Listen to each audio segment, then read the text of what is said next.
Welcome back to Daily Flash. In March of this year, Alex Murdaugh was found guilty of the murder of his wife Maggie and son Paul. It had been a 2-year wait for the trial following the gruesome double murder. Yeah, now there's new insights that are actually shedding more light on what might have happened on that deadly night in season 2 of The House of Murdaugh. It's on Netflix.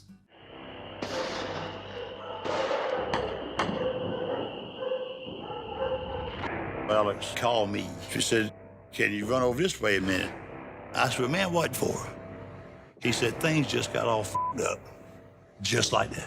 Paul's brain has been blown out of his body. Maggie has been shot multiple times. It opened up a whole Pandora's box of questions.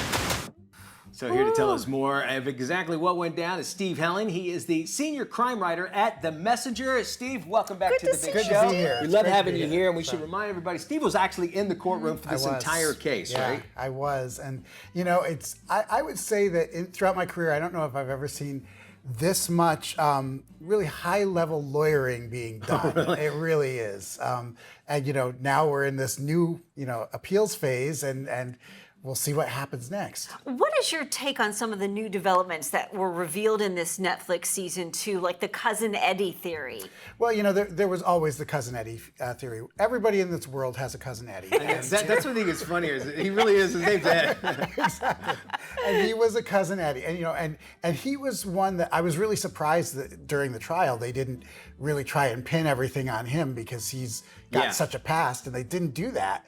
And so I think that's an interesting thought. I think one thing which I didn't pick up on, or maybe I heard it and it passed through my mind, but was the fact that Murdaugh's saying that he hired Cousin Eddie to kill him. Yes, he did, and there's really no question about this. Alec Murdaugh asked his cousin to shoot him on the side of the road so that his surviving son could get I think a $10 or $12 million insurance policy.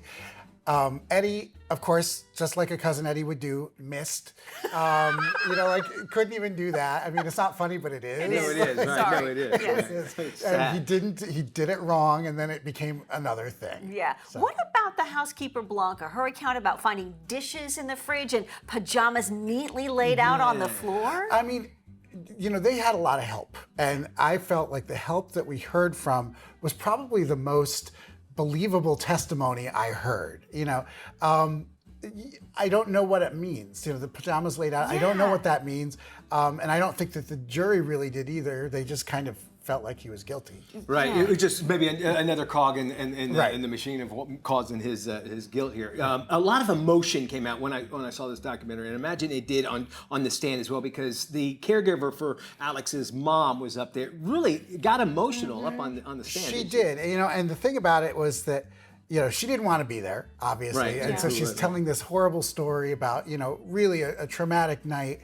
And one thing that I think really swayed the jury was that this caregiver testified that Alec actually offered to pay for her wedding that was upcoming, and why would he do that? Yeah. Like, that was a random thing, and so that really the jury really felt like that showed that he was trying to use his money and his influence to get what he needed. And wasn't he also trying to convince her to sort of stretch the truth a little about the time? It's more like it was really 30 minutes, right? Yes. That's wink, wink, nudge, nudge. What about some of the other theories that are being floated around, like the cartel or a second suspect? I mean, the second suspect actually, it kind of holds water to me because there was 2 guns that was used to kill them, and unless you're Quick Draw McGraw, you don't have 2 guns usually. Who knows? But the person who's going to get the info is Steve. Here's how you can contact Steve on Instagram, Steve Helling. You can check out his website, stevehelling.com. Always glad to have you here and getting the insight, and Messenger as well as where folks can catch you as well. And the website for that is themessenger.com. Very simple and easy to go to. Steve Helling, always a pleasure. Always Good nice to see you, my friend. Nice to see you, buddy. Thank you for joining us.